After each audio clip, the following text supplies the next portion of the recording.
الشیطان اللعین الرجیم بسم اللہ الرحمن الرحیم الحمد للہ رب العالمین والعاقبۃ للمتقین والصلاة والسلام علی سیدنا و نبینا و طبیب قلوبنا و شفیع ذنوبنا ابی القاسم محمد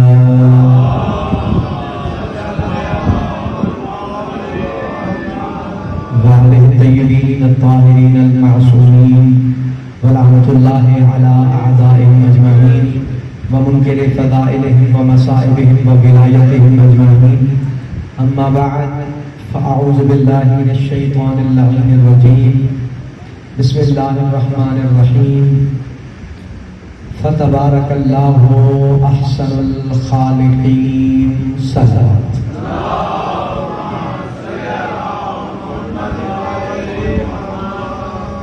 سب سے پہلے دعا کروں خدا و تعالیٰ آپ تمام عزیزان کی حاضریوں کی پاک بارگاہ عالیہ میں قبول و منظور فرمائے، بانیان مجلس کی توفیقات عالیہ میں اضافہ فرمائے۔ جتنے عزادار آج مولانا حسن بادشاہ کا غصہ دینے آئے ہیں پروردگار تمام کو نیتوں کے برابر سے عطا فرما۔ ہماری آخری دعا یہ ہے ہماری وقت کی حجت سرکار امام زمانہ بادشاہ کا جلد ظہور فرما، اور جو مومن حج و زیارات کا شوق رکھتے ہیں بھائی محسن نے خصوصی دعا کے لیے کہا ہے مالک ان کو حسین بادشاہ کی زواری نصیب فرمائے۔ آپ تمام عزاداروں کو مولا کی زواری نصیب ہو۔ اپنی اپنی دعاؤں کی قبولیت کے لیے مولا پاک کے جلد ظہور کے لیے بابا بلند سب سے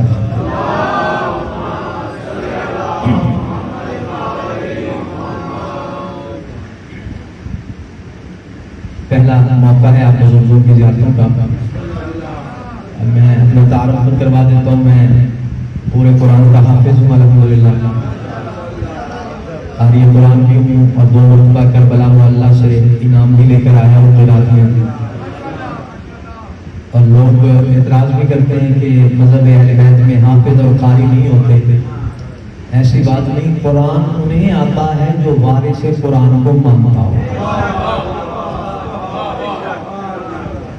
شجی اس روایت جو میں ابھی پڑھنے لگا ہوں علماء عامہ کی کتب میں بھی مل جائے گا کہ ارشاد ہے رب طالب القرآن والقرآن یلعن، کہ رسول فرماتے ہیں بہت سے قاری قرآن پڑھنے والے ایسے ہیں کہ پڑھتے وہ قرآن ہیں الٹا قرآن ان پہ لعنت کرتا ہے۔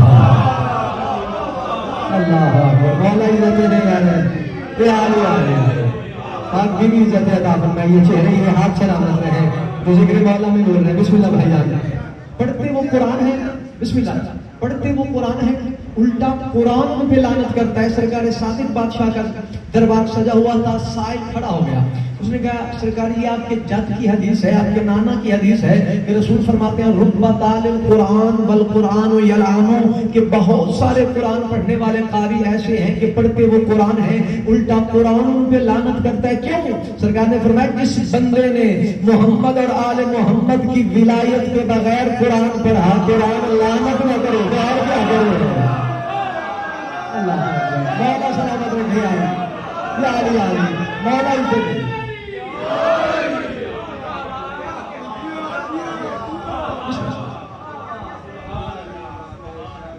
تو ان کی ولایت کے بغیر اگر قرآن پڑھا جائے، ولایت کے بغیر تو لعنت کا حقدار۔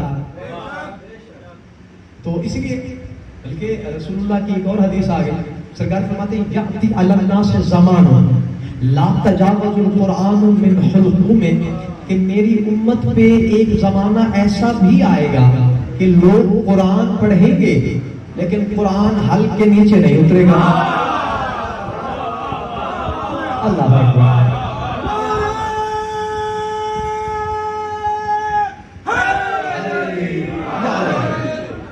قرآن پڑھیں گے، یاتی علی الناس زمان لا تجاوز القرآن من حلقوم میں، لوگ قرآن پڑھیں گے لیکن قرآن حلق کے نیچے نہیں اترے گا۔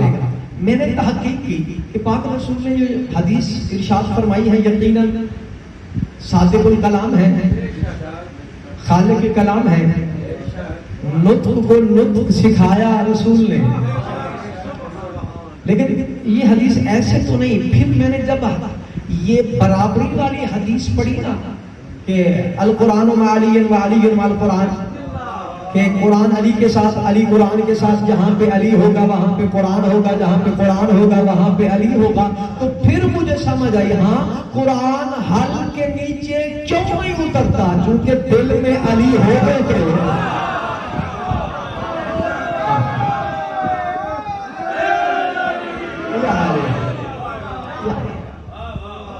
آپ سلامت رکھے۔ تو ہے آپ کا دل 2-3 آیتیں فرمائش بھی ہے تاکہ پتہ چل جائے کہ ہمارے منبر سے بھی قرآن پڑھا جاتا ہے۔ آپ ایک سلوات کا سہارا دیں، میں 2-3 آیتیں۔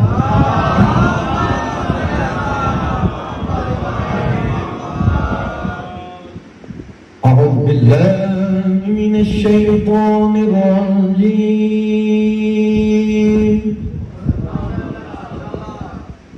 بسم اللہ الرحمن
الرحیم،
مرج البحرین مسلسل معلوماتی حاضری ہے، سفر بھی ہے، اعلان بھی ہے، اگر نہ میں 7 آوازوں میں تلاوت کرنا چاہتا ہوں، ابھی موقع ملا تو انشاءاللہ قرآن سن لیا اور دوبارہ سے قرآن سننا ہے۔ اشارہ پانی ہے فتبارک اللہ احسن الخالقین، برکت والی ہے وہ ذات جو خالقین میں سے احسن خالق ہے۔ میں نے حسن بن سے پڑھنا ہے، شاید 3 لفظ ہیں لغت عرب میں، ایک لفظ حسن ہے، ایک لفظ حسن ہے، ایک لفظ احسن ہے۔ پڑھنا میں نے حسن ہے، اور چاہتا یہ ہوں کہ احسن طریقے سے حسن حسن بیان ہو.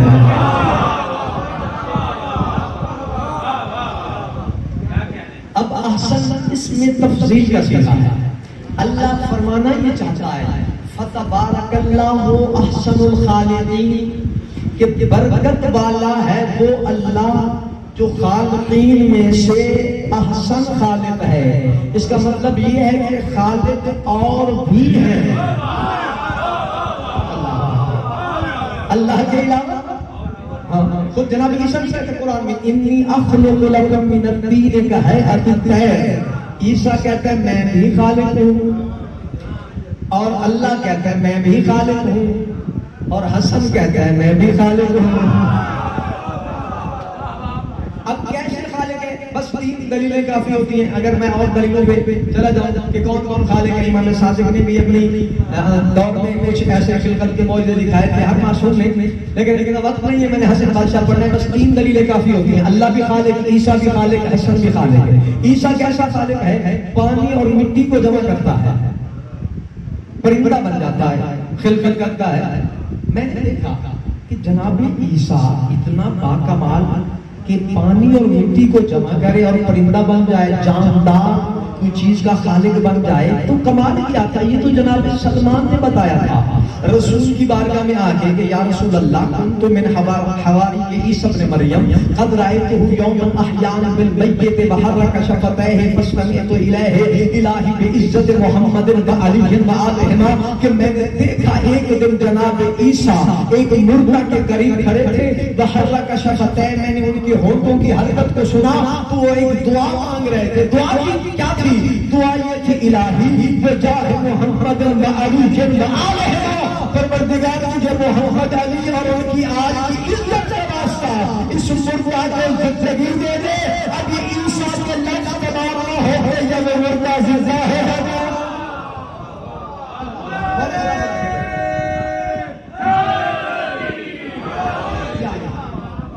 وہ مردہ زندہ ہو جاتا تھا.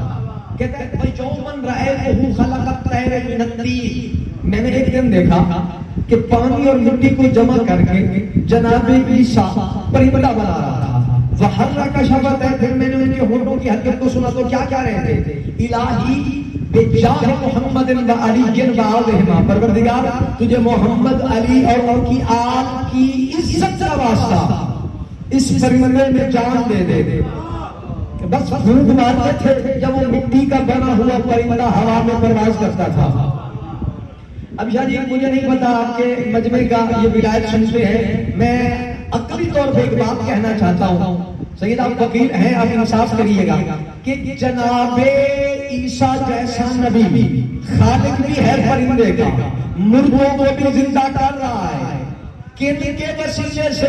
محمد علی اور ان کی آل کا وسیلہ، یعنی عیسیٰ جیسا نبی ان کے ناموں سے مردے زندہ کر لے. اگر میں میری عبادت میں آ جائیں تو باتیں کیسے ہو جاتی ہیں؟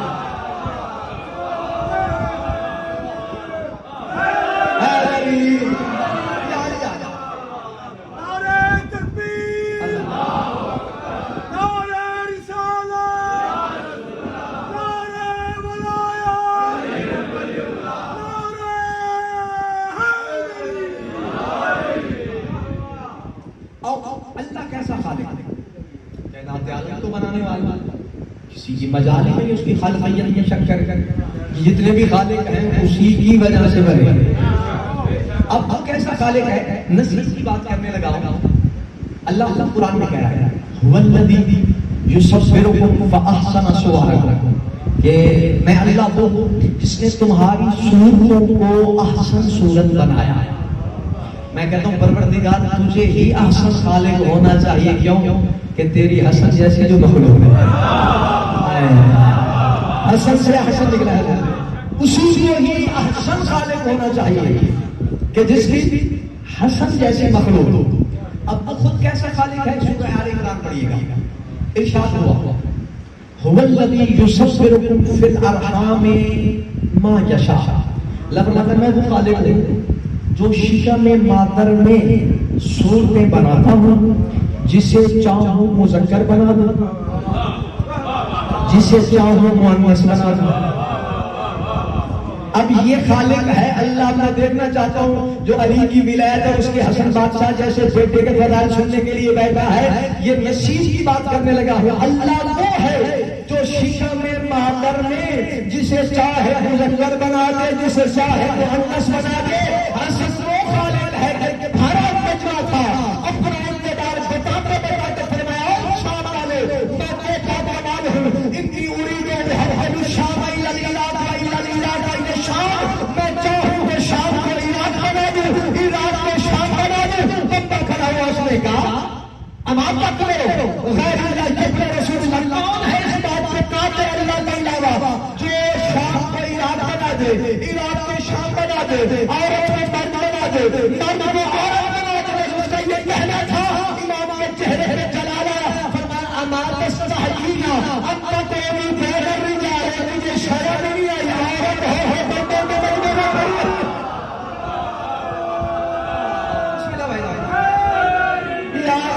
ہو یہ پچھلے حاجی بھاگ کا نعرہ نہیں لگایا, ناراض ہمارے حسن سے آیا.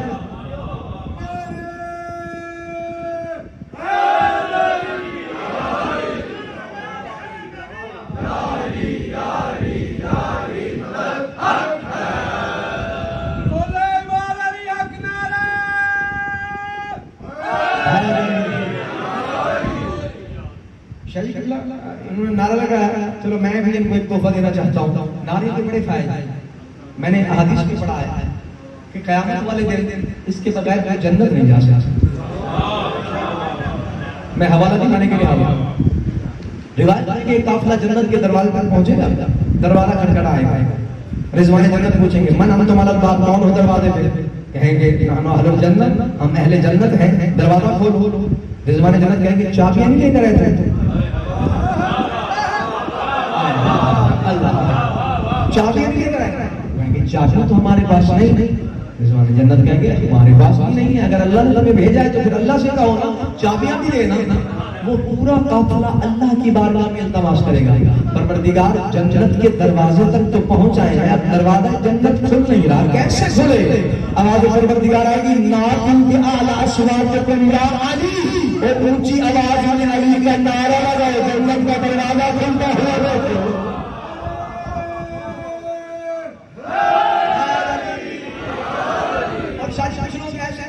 یہ قافلہ جنت میں چلا جائے گا, دوسرا آئے گا وہی سوال و جواب, چابیاں بھی نہیں ہے. اللہ سے کہیں گے پروردگار کی آواز آئے گی جو کام پہلے والوں نے کیا تم بھی کرو. کوشش کریں گے مولا علی کا نام گلے سے نکلے گا نہیں. اب علی کے بغیر قافلہ جنت نہیں. کہیں گے پروردگار نیکیاں تو بہت کی تھی لیکن یہ نام گلے سے نکل نہیں رہا. آواز پروردگار آئے گی اس میں بھی مقصر تم ہو کہ دنیا میں تم نے علی کا نام یاد نہیں تھا, آج ہم نہیں لینے دیں گے.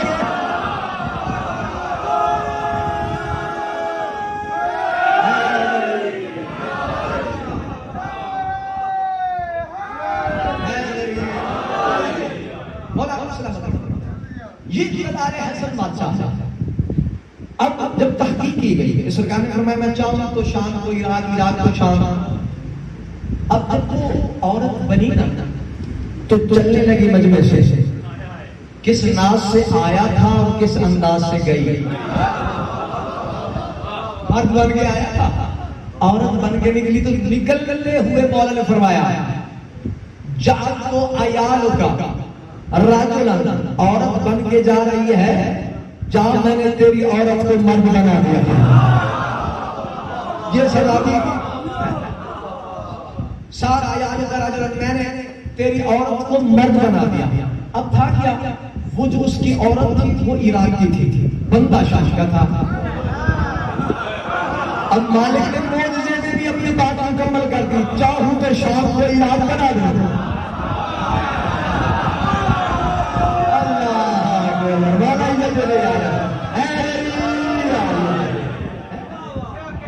اب مولا کی بات بھی تک پہنچی, وہ عراقی تھی وہ شامی تھا. اب وہ شامی بن گئی ہے عراقی بن گیا. وہ مرد تھا اس کے گھر والی عورت تھی, اب وہ مرد بن گیا وہ عورت بن گئی. یہ اعجاز امام حسن اور حجت ہوتی ہے. معصوم کا فرمان ہے ان الدنیا عند الامام کالمیت بین یدی الجسار یقلبها کیف یشاء. امام کے نزدیک دنیا ایسے ہوتی ہے جیسے ایک مردہ زندہ کے پاس. وہ جدھر لے جائیں. مردہ بول سکتا ہے کہ مجھے اس قبرستان میں نہیں دفن کرنا, وہاں نہیں بول سکتا. اسی طرح دنیا امام کے نزدیک ایسے ہے جو چاہے کر دے, جسے چاہے عطا کریں, جسے چاہے عطا نہ کریں, جسے چاہے نظر آئیں, جسے چاہے نظر نہ آئیں. یہ امام کا کمال. اور جس امام کو میں نے آج گفتگو کرنی ہے, حسن بادشاہ, رسول کی 2-3 حدیثیں سنا کے پھر میں مولا کے فضائل کا سفر کرتا ہوں. حسن بادشاہ وہ ہے جس کے لیے رسول فرماتے ہیں لو کان العقل رجلا لکان حسنا, اگر عقل کو وجود دیا جائے تو میرا بیٹا حسن بن جائے.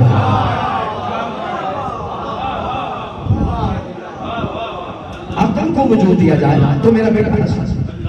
اور دیکھیں آل محمد کا یہ پہلا, یعنی محمد اور آل محمد کے گھرانے کا پہلا بیٹا ہے امام حسن. عقل کل کا مالک رسول نے بنا دیا. کیوں نہ عقل کل ہو کہ علی جیسی حجت کو حیران کر دیتا تھا امام حسن. کیسے؟ چونکہ دور لفظی میں قرآن نازل ہوتا تھا, مولا امیر کائنات رسول سے وحی سنتے, آپ کی جناب بطول کو سنانے کی کوشش کرتے تھے. تو بعض دفعہ ایسا ہوتا کہ بی بی پہلے تلاوت کر رہی ہوتی, جب آج دفعہ بی بی کہتی ہے آج میرے بابا پہ یہ شان, یہ آیت نازل ہوئی, اس کا شان نزول یہ ہے, تو مولا حیران ہوتے ہیں کہ میں اب بھی سن کے آیا ہوں, آپ کو کس نے خبر دی؟ تو بی بی فرماتی تھی کہ میرے رحل عصمت میں امام حسن ہوتے ہیں. جب جبرائیل سدرا سے چلتا ہے تو مجھے کہہ دیتا ہے اماں جبرائیل آج بھی آیا کرے گا. اللہ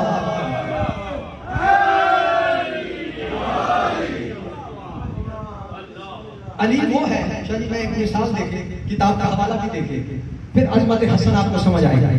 علی وہ ہے جس کی خطاب توحید سنتی ہے. میں نے ایسے بات کی جس کی خطابت توحید سنتی ہے.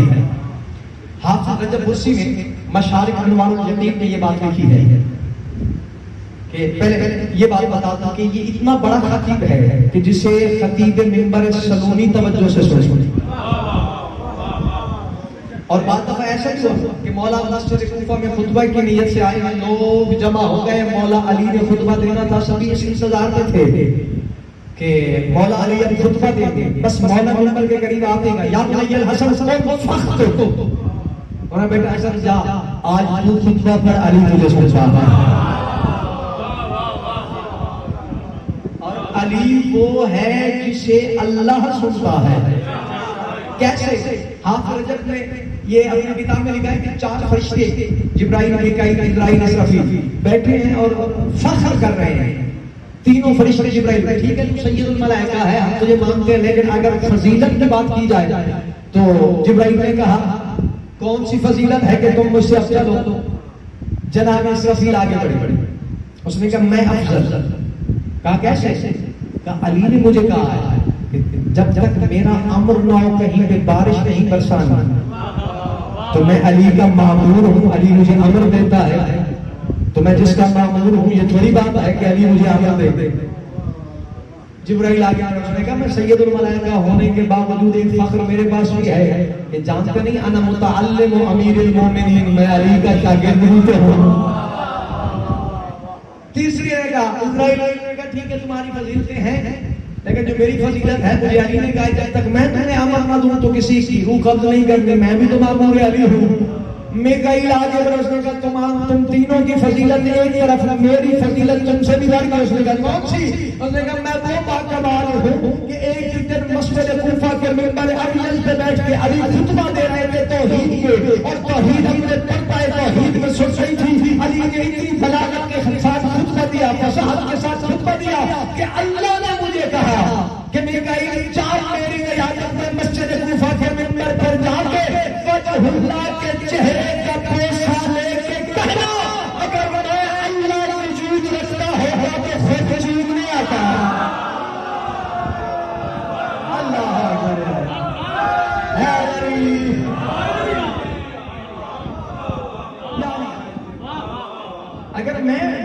لکھتا ہوتا. میں کہا میرا فخر تم تینوں سے زیادہ ہے کہ میں نے وجہ اللہ کے چہرے کے بوسے لیے. تو پتہ چلا جسے توحید توجہ سے سنے اسے علی کہتے ہیں اور علی جسے توجہ سے سنے اسے حسن کہتے ہیں. آئمہ معصومین میں سے جو سب سے زیادہ سخاوت کا لقب جس کے نام اور وجود کے ساتھ آتا ہے اسے حسن کہتے ہیں. ویسے تو ہر امام سخی ہوتا ہے. امام کی صفات ہے اعلم الناس اتقى الناس اسخى الناس اشجاع الناس لو يرى بين يديه ولو بين خلفه. امام وہ ہوتا ہے جو لوگوں میں سے سب سے بڑا عالم ہو. امام وہ ہوتا ہے جو لوگوں میں سے سب سے بڑا سخی ہو. اور مولا کا لقب ہے اسخل العرب، یعنی کائنات کے عالم میں اور عرب میں جو سب سے زیادہ سخی ہے اسے حسن کہتے ہیں. کتنا بڑا سخی. ایک بندے نے آ کے مولا حسن سے سوال کیا، مولا جی سنا ہے کہ حاتم تو ایک بڑا سخی تھا.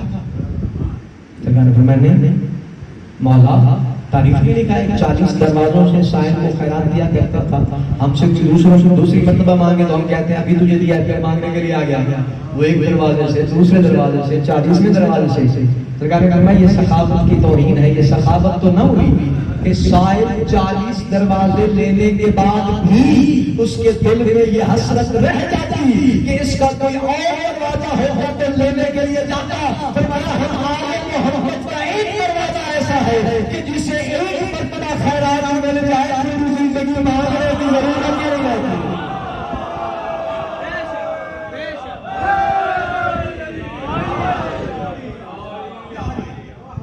جسے ایک مرتبہ خیرات مل جاتا پوری زندگی مانگنے کی ضرورت ہی نہیں رہتی. اور شریف اللہ میں مجبوری ہے کہ میں خطابت اور علم دونوں کو ساتھ لے کے چلتا ہوں. مولا کے اشعار ہیں امام حسن سے. سرکار فرماتے ہیں ہم کیسے سخی ہیں. شریف اللہ پڑھے لکھے لوگ ہیں میرے حق میں دعا فرمائیں گے. سرکار فرماتے ہیں نحن اناس یبقى نائلنا خذل يرتع فيه الرجاء والامل تجود قبل السؤال انفسنا على خوف من ماء وجه من يسأل لو علم البحر فضل نائلنا لفاض من بعد فيضه خجل. علم تو ایک ہوتا ہے عطا بانٹنے والوں کی خیرات ہے. سرکار فرماتے ہیں ہم آل محمد وہ سخی گھرانہ ہے ہم آل محمد کا کہ ہمارے دروازے سے لوگوں کو ہمیشہ امید رہتی ہے کہ کائنات عالم کے دھدگارے ہوئے بھی اگر ان کے دروازے پہ آ جائیں تو یہ کبھی خالی نہیں ہو جاتے ہیں. میں نے روایت میں پڑھا ہے ایک مرد مووی اور ایک مرد ہاشم دونوں بیٹھ کے سخاوت پہ بات کرتے ہیں. مرد مووی کہتے ہیں بنو امیہ بڑے سخی ہے. ہاشم کہتے ہیں نہیں بنو ہاشم بڑے سخی ہے. اس نے کہا تو دلیل اس نے کہا دلیل کیا دیتے ہیں. ابھی ہم مقابلہ کر لیتے ہیں سخاوت کا کہ تو اپنے 10 بندوں کے پاس جا ہاشم کے پاس ان سے مال لے کر آ اور میں امویوں کے پاس جاتا ہوں 10 بندوں کے پاس مال لے کر آتا ہوں. جن کی عطا بڑھ گئی وہی زیادہ سخی تھی. اس نے کہا ٹھیک ہے. وہ گیا 10 بندوں کے پاس اموی. یہ آیا مولا حسن کے پاس. انہوں نے کہا مولا بات یہ چلی ہے سخاوت پہ. میں نے کہا بنو ہاشم زیادہ سخی ہے. وہ کہتے ہیں نہیں جی بنو امیہ بڑے سخی ہیں. چلیے آپ کہہ رہے تھے کہ مولا حسن کے فضائل نہیں تھے. مولا جانتے ہیں اگر خمسہ یا شاہ مولا حسن سے پڑھنے کے لیے تیار ہے. مولا کے اپنے خود کے ہیں. مولا کے بہت سارے فضائل مسائل ہیں جو بیان کرنے والے. وہ گیا 10 بندوں کے پاس. ہر بندے نے اسے 10,000 درہم دیے. وہ 1,00,000 درہم لے کے اور اس زمانے میں 10,000 درہم بڑے تھے. 1,00,000 لے کے واپس آیا. میں کہا 1,00,000 درہم پتہ ہی سے ہاشمی دیتے ہیں یا نہیں. وہ مولا حسن کے دروازے پہ ہے. اس نے کہا مولا یہ نہیں کہا کہ میں مصاف کے مقابلے کے طور پہ لینے کے لیے آیا ہوں. کچھ مانگنے کے لیے آیا ہوں. سخاوت دیکھنا چاہتے ہو چاہتا ہوں. کتنے سخی ہیں آپ. کچھ آشا کرتے ہیں. مولا نے 1,50,000 درہم اسے دیا. لے کے مولا حسین کے دروازے پہ پہنچا. مولا کچھ لینے کے لیے آیا ہوں. پہلے آپ کے بھائی کے دروازے پہ آپ کی بڑی حجت کے دروازے پہ گیا ہوں. اب آپ کے دروازے پہ ہم. سرکار نے پوچھا کتنے دیے میرے مولا حسن نے کہا انہوں نے 1,50,000 دیا. سرکار نے بھی 1,50,000 دے کے کہا اگر میرے بھائی نے اس سے زیادہ دیا ہوتا تو حسین پتہ نہیں تجھے کتنا دیتا. اب وہ لے کے 3 لاکھ درہم چلا. ادھر سے وہ 1 لاکھ لے کر آیا تھا, ادھر سے جب یہ 3 لاکھ لے کر آیا تو اس نے کہا کتنے بندوں کے پاس گیا؟ ہاشمی نے پوچھا. اس نے کہا میں 10 بندوں کے پاس گیا. اس نے کہا تو؟ اس نے کہا میں 2 کے پاس گیا. اس نے کہا تو کتنے لے کر آیا؟ اس نے کہا ہر کسی نے مجھے 10-10 ہزار دیا. اس نے کہا میں ابھی 2 کے پاس گیا تو 3 لاکھ میرے پاس بن گیا. وہ بڑا حیران ہوا. میں کہا میں مان گیا ہوں کہ واقعی ہاشمی خاندان بڑا سخی ہے. اب وہ 1 لاکھ درہم لے کے جن سے 10-10 ہزار لے کر آیا تھا نا, انہی کے پاس گیا. نے کہا جی مجھے پتا چل گیا ٹھیک ہے تم بھی سخی ہو, لیکن بنی ہاشم کی سخاوت تم سے بڑھ گئی ہے. میں 1 لاکھ اکٹھا کر کے آیا ہوں, انہوں نے 3 لاکھ صرف 2 بھائیوں نے دیا ہے. ہر کسی نے کہا ہمارے 10-10 ہزار ہمیں واپس کر دو. وہ 10-10 ہزار درہم دے گیا. اب یہ بندہ 3 لاکھ لے کے مولا حسین کی بارگاہ میں پہنچا. کہتا مولا ہمارا تو مقابلہ تھا اس کے پاس جو ایک مومن بندہ تھا اور میں ہاشمی تھا. اس نے کہا تم میں اور ہم میں سخی کون ہے؟ مولا نے صرف آپ کے بھائیوں کے پاس آیا تھا, وہ 1 لاکھ لے کے اپنوں کو دے کر آیا ہے. مولا میں لے کے آپ کی خدمت میں آیا ہوں, آپ کی سخاوت بڑھ گئی ہے, میں واپس دینے کے لیے آیا. مولا حسین کے چہرے پہ چلا گیا. سرکار نے فرمایا تو جانتا نہیں جسے ہم ایک مرتبہ دے گئے پھر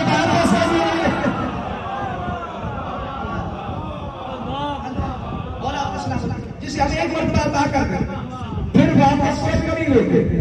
اب اسے دکھانے کے لیے لے گیا تھا تو لے جا, اگر تو واقعی مانگنے کے لیے آیا تھا تو لے جا, میں نے تجھے دے دیا. اور بے نیازی ایسی مولا حسن کی ذات پاک میں مولا جانتے ہیں کہ سرکار کیا فرماتے ہیں. مولا سے پوچھا گیا بڑا سخی کون ہوتا ہے؟ فرمایا تجود قبل السؤال عن خصوصا. سخی اسے کہتے ہیں جو سائل کو سوال کی شرمندگی سے بچائے. جو سائل کو سوال کی شرمندگی سے بچائے. اور یہی تو وجہ ہے کتابوں میں مشہور واقعہ اپنے علاقے میں سنا ہوگا. چلو تبرو کر میں سخاوت میں باندھ ہے کہ جب خراج یمن آیا تھا تو حاکم شام نے مولا حسن کو بلایا تھا, بہت سارے تحفے دینا چاہتا تھا. مولا کہتے خراج یمن آیا تو میں آپ کو تحفہ دینا چاہتا ہوں. اس کے دل میں 2 باتیں تھیں. اگر مولا حسن قبول کر لیتے ہیں تو میں کہوں گا میرا احسان, اگر نہیں لیتے تو میں کہوں گا رسول کو یہودی بھی دیا کرتے تھے وہ لے لیتے تھے, آپ میرے ہاتھ سے آگے کہتے ہیں سرکار یہ خراج یمن آپ کو ہدیہ کرنا چاہتا ہوں. سرکار نے توقف کیا, رکے رہے. حسن قبول نہیں کرے گا. فرمایا کیوں لینا چاہتا ہے؟ میری خوشی کی بات ہے, میں آپ کو ہدیہ کرنا چاہتا ہوں کیونکہ آپ جانتے ہیں کہ آپ کے نانا تو یہودی بھی تحفہ دیتے تھے تو رسول لے لیتے تھے, آپ بھی لے لیں. تو کہہ رہے ہیں اچھا اگر یہ بات ہے تو پھر رکھ لے لیا. اب جب لیا مولا کے کان میں کہتا ہے کہ یہ ہندا کے بیٹے کا احسان ہو گیا. چلو ٹھیک ہے رکھ دیں. تھوڑی دیر خاموش بیٹھے. حاکم شام کہہ رہا ہے کہ اپنے کسی غلام کو کہتے ہیں کہ اٹھا کے میرے گھر لے جائے. کہتے ہیں آپ گھر نہیں جانا چاہتے؟ سرکار نے کہا میں کسی کے انتظار میں بیٹھا ہوں. اٹھائیے اور اپنے گھر لے جائیے. سرکار نے فرمایا نہیں, جو دینے والا ہو وہ لینے والا نہیں. میں کسی کے انتظار میں بیٹھا ہوں. اور ادھر ایک کوچی نے رات بھر جوتا بنایا, بیوی پہ سلوات پڑھتا رہا اور یہ دعا مانگتا رہا بیوی کل کرے بیٹے کو میرے جوتا پہنانا ہے, اللہ کرے حسن سے قبول کر لے. ساری رات سلوات پڑھتا رہا. صبح ہوئی نماز پڑھنے کے بعد جوتا بنا کے سر پہ رکھ کے شام کی گلیوں میں مولا حسن سے پوچھتا رہا. لوگ حیران ہوئے سر پہ کیا لے کے جا رہے ہیں؟ اس نے کہا جوتا ہے. اس نے کہا جوتے کا مقام پاؤں ہوتے. اس نے کہا یہ عام جوتا نہیں, حسن بادشاہ کا جوتا ہے. اب جاگرا میں آخری بندے کا چہرہ دیکھ رہا ہوں اور اس فضیلت میں میں دیکھتا ہوں کہ چچا کون رہتا ہے. چچا مولا کا پوچھتا حاکم شام کے دربار میں پہنچا. جیسے دربار میں پہنچا سرکار نے فرمایا میں تیرے انتظار میں بیٹھا ہوں, جلدی آ. جوتا پہنا. وہ جلدی کے ساتھ سلوات پڑھ کے مولا حسن سے اٹھایا, پاؤں پہنایا. مولا نے فرمایا اس طرف جو پڑا ہے یہ سارا تیرا. اس وقت دوسرے پاؤں پہنا فرمایا یہ جو پڑا ہے یہ سارے اور سارا تیرا. وہ حیران ہو کے کہتے ہیں مولا اتنا کچھ مجھ نے عطا کیا, میں نے زندگی میں سوچا ہی نہیں تھا. امام حسن فرماتا تجھے پتہ نہیں ہم جس سے بھی عطا کرتے ہیں اس کی اوقات سے زیادہ دیتے ہیں.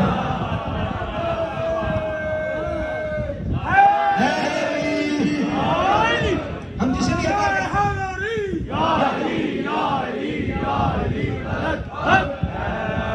ہم جسے بھی دیتے ہیں اس کی اوقات سے زیادہ لیتے ہیں.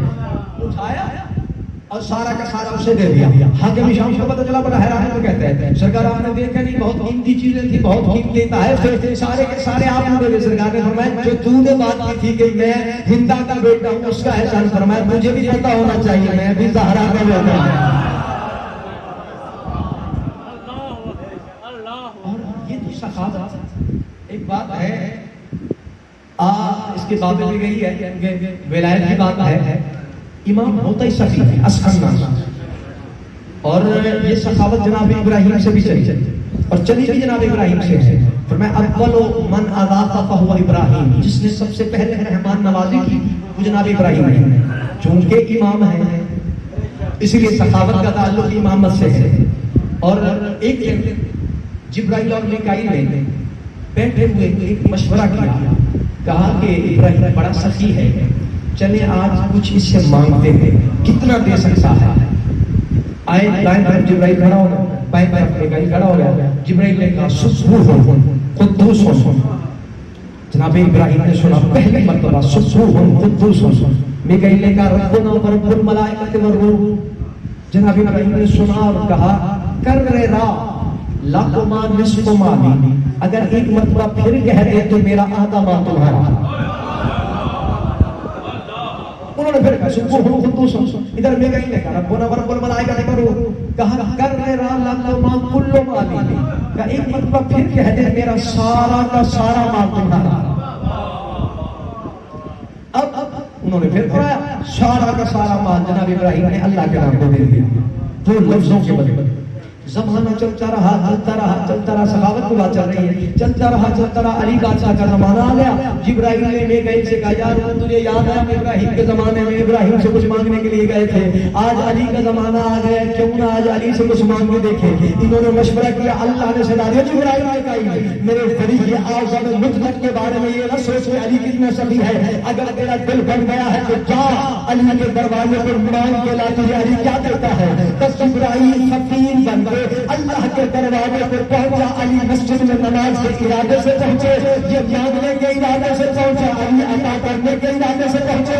اس نے آ کے اللہ کے نام پہ سوال کیا. علی نے وہ انگوٹھی تحفے میں دی جس نے سارے نبیوں کی بادشاہی کی قیمت کی ایک انگوٹھی تھی. بس اس نے آ کے سوال کیا اللہ کے نام پہ. جناب علی نے کہا وہ انگوٹھی اتار کے دے دی. اب اتنی ابراہیم ایک خطے کا مالک تھا, سارا کچھ دے دیا. انگوٹھی کے کہنا کہ آریت کی قیمت تھی, ساری بیوی بھی, اکبری بھی, آخری بھی. یہ انگوٹھی لے کے چلتا چلتا پہلے آسمان میں پہنچا, کہتے علی بڑا سخی ہے. دوسرے پہ پہنچا, کہتے علی بڑا سخی ہے. ساتھیوں پہ پہنچا, علی بڑا سخی ہے. پر میں حج کے قریب پہنچا, کہتے ہیں تم پر دیوار میرا علی بڑا سخی ہے. اور میں جبرائیل تجھے سمجھ نہیں آئی, علی کی سخاوت کی اتنا بڑا سخی تو ہے نا جو انگوٹھی میرے نبی انگوٹھی سے فقیر بنا. اللہ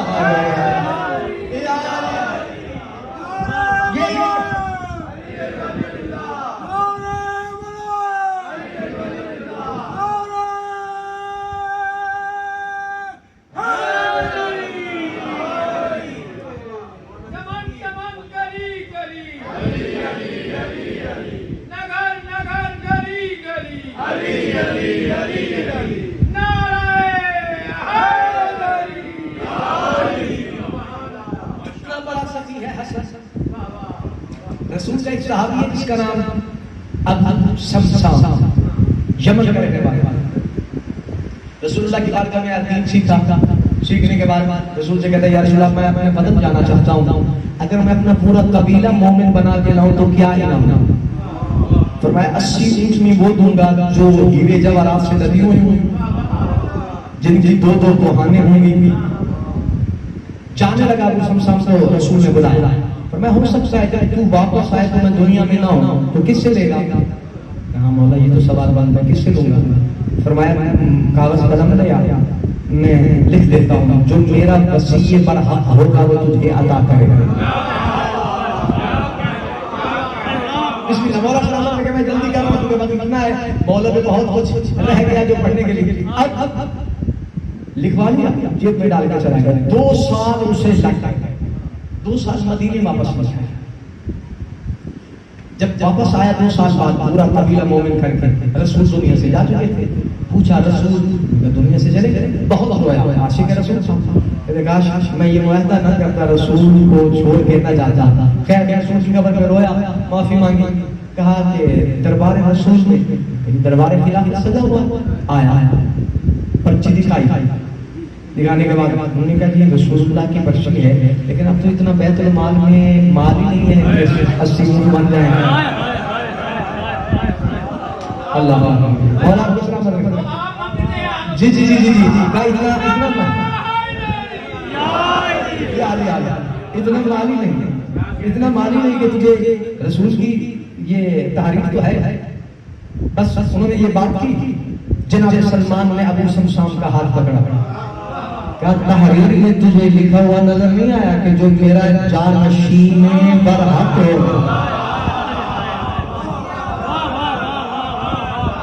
آ میں تجھے وسیع رسول کے پاس لے چلے.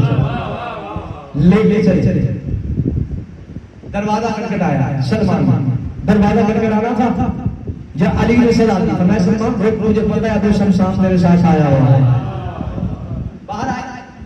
فرمایا ایسا ہے کہ ابو شمشام میرا ایمان بھی ہے، میرا یقین بھی ہے، میں جانتا ہوں جو کائنات نہیں جانتی کہ جو تحریر تجھے رسول نے لکھ کر دی تھی میں جانتا ہوں، لیکن میں تجھ سے مانگ اس لیے رہا ہوں کہ کافی سال ہو گئے میں نے رسول کے ہاتھ کی لکھی ہوئی تحریر نہیں دی.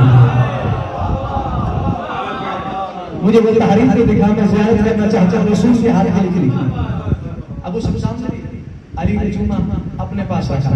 فرمایا ابو شمشام پورے مدینے میں اعلان کر دے جس نے کل علی ابن ابی طالب کے معجزات اور باہرات دیکھنا چاہتا ہو وہ مسجد نبوی میں آئے. اعلان ہو گیا، لوگ بھر گئے. فرمایا جو حلالی ہوگا اسے آنا پڑے گا،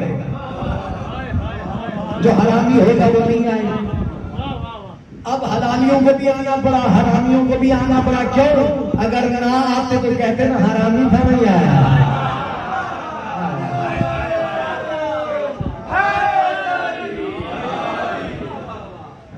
یہ تو معصوم خود فرماتے ہیں کہ جب یہ محسوس کرو اپنے دل میں برقع قلب کہ اگر ہماری ولایت کی ٹھنڈک دل میں محسوس کرو، فَلْيَكْسُرِ الدُّعَاء لِأُمِّ میں اپنی ماں کو دعا کرو کہ ہماری ولایت کی ٹھنڈک دل میں. یہی ابراہیم تھا. سرکار امام صادق کے بارے میں ایک بندہ بیٹھا ہے جناب ابراہیم کی ماں کی ہوئی دعا. بات آ گئی ہے، میں بات روکی، یہ بات کرنا چاہتا ہوں. اس نے کہا مولا قرآن میں جو جناب ابراہیم دعا مانگ رہے تھے تَحْوِی إِلَیْهِ مِنَ النَّاسِ، پروردگار بعض لوگوں کے دلوں کو ہماری طرف جھکا دے. مولا اگر بعض کی جگہ پہ لفظ کل لگا دیتے تو آج آپ کا کوئی دشمن ہی نہ ہوتا، سارے کے سارے دل آپ کی طرف جھک جاتے. ایک لگا کے بیٹھے تھے مولا. اس نے یہ سوال کیا، مولا نے ٹیک کو چھوڑا. فرمایا مانے جتنا ابراہیم خلیل اللہ و اولاد الزنا خدا، جو ابراہیم کو کہتے ہیں سبھی کے بارے میں دعا کر دیتا وہ تو مستجاب دعویٰ تھا نبی. اگر سبھی کے لیے دعا کر دیتا کر نہیں سکتا. کیوں؟ فرمایا ہمارے چچا ابراہیم کو اولاد زنا سے کیا لینا دینا.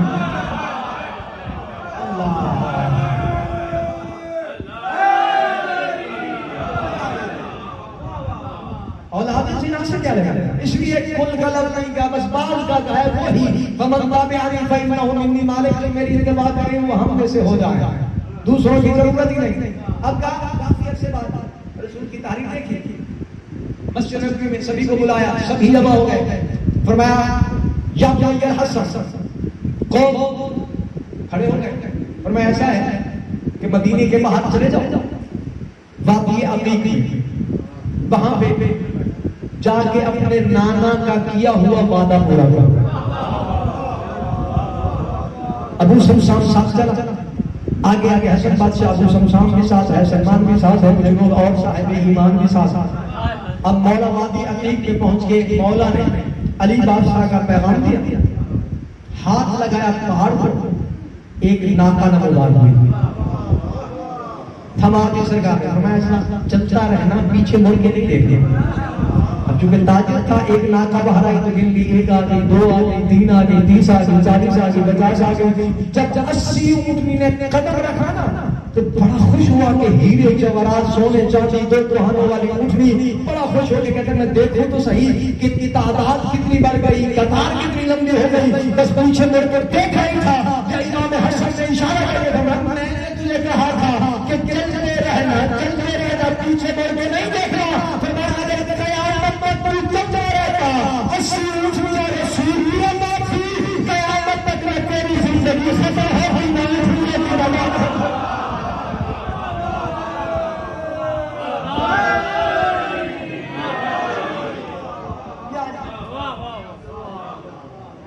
ایک عالم نے فارسی کے شاعر ہیں، بڑی خوبصورت بات کی ہے، کہتے ہیں کہ اگر سخاوت تو بے آسمان رود، اگر حسن تیری سخاوت کا ایک غبار، سمندر ہوتا ہے تو اس میں سے غبار نکلتا ہے، اگر ایک غبار تیری سخاوت کے سمندر کا آسمانوں پہ چلا جائے نا تو کہتے ہیں تا حشر آدمی برست سجا، کہتے ہیں پھر قیامت تک اگر تیری سخاوت کا ایک غبار آسمانوں پہ چلا جائے نا تو پھر قیامت تک پانی کی بارش نہیں، سونے کی بارش حاصل ہوگی۔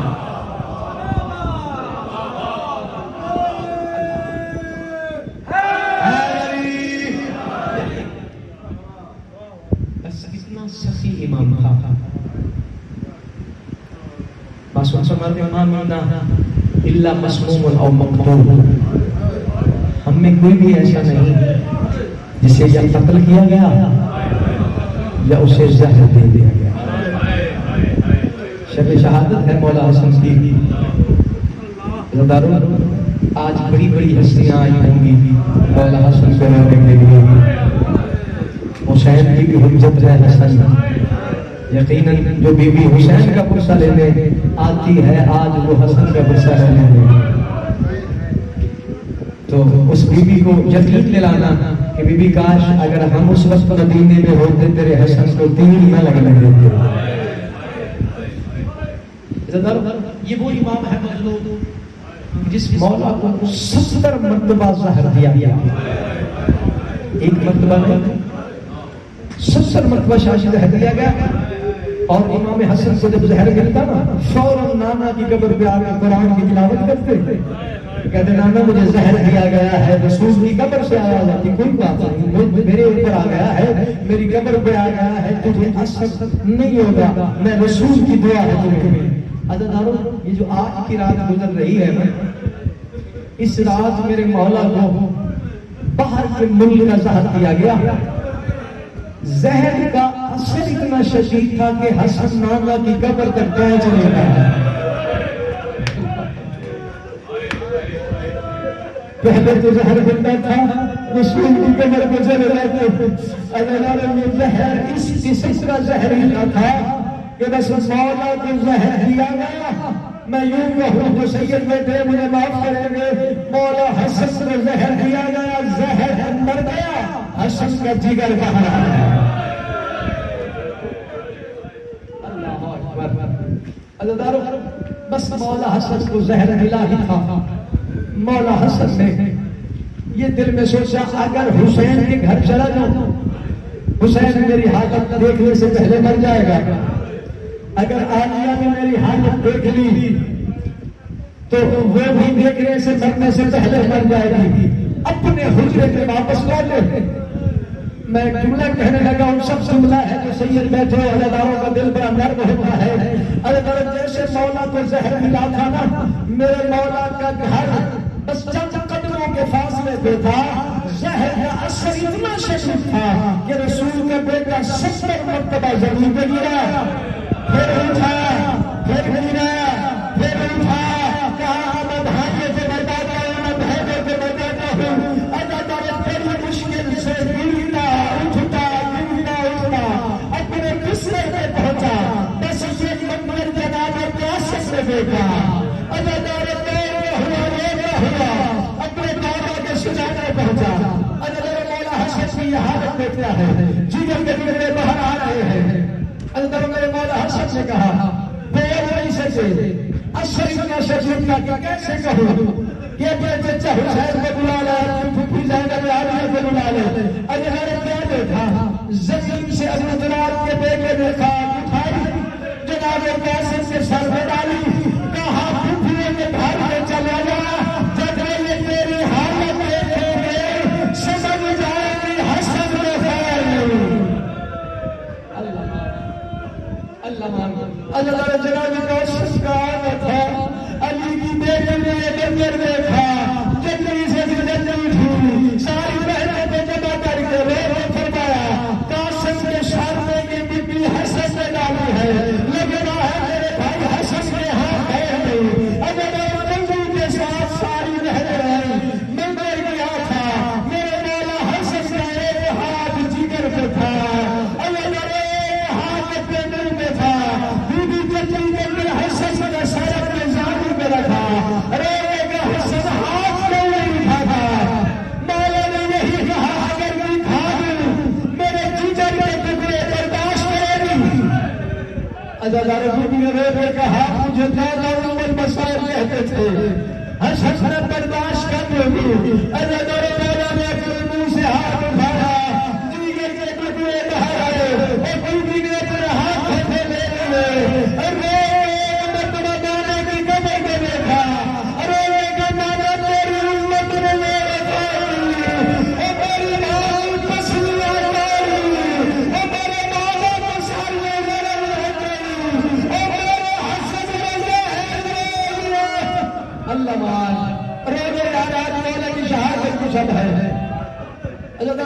ہل گیا.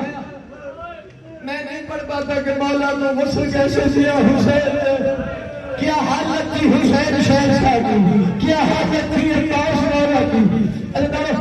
کفن دیا گیا جنازہ تیار ہوا مولا حسن کا جنازہ تیار ہوا بیوی نے پوچھا کہاں لے جائے گا اپنے بھائی حسن کو. حسین نے فرمایا مجھے وصیت کی تھی میرے بھائی حسن نے حسین مجھے نانا کی قبر کی طرف لے جانا اگر مجھے جگہ مل جائے تو نانا کے پہلو میں دفن کر دینا اگر مسلمان دفن نہ کرنے دے تو پھر گاؤں کے پہلو میں دفن کر دینا.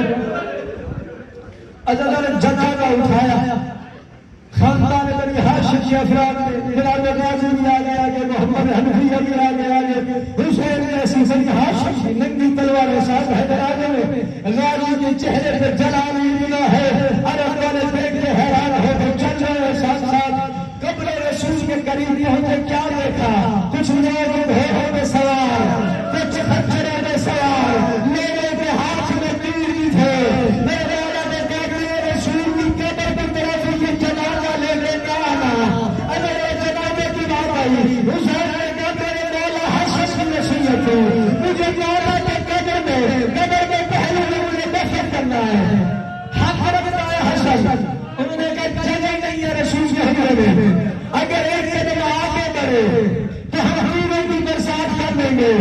بس مولا نے کہا میرے نانا رسول تیرا نانا ہے تمہارا نہیں یہ حسن کا نانا ہے میں حسن کا جنازہ لے جاؤں گا. بس ایک قدم اٹھایا تھا اگر پہلے زہر سے نہیں تھا لوگوں نے اتنے دل جلائے حسن کے جنازے پہ.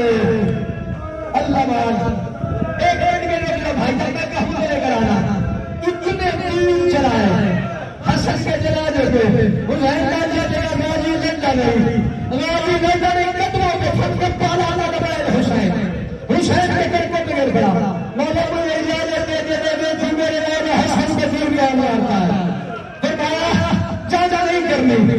ارے میرے فرمایا جنازہ فرمایا دوبارہ گھر لے دو.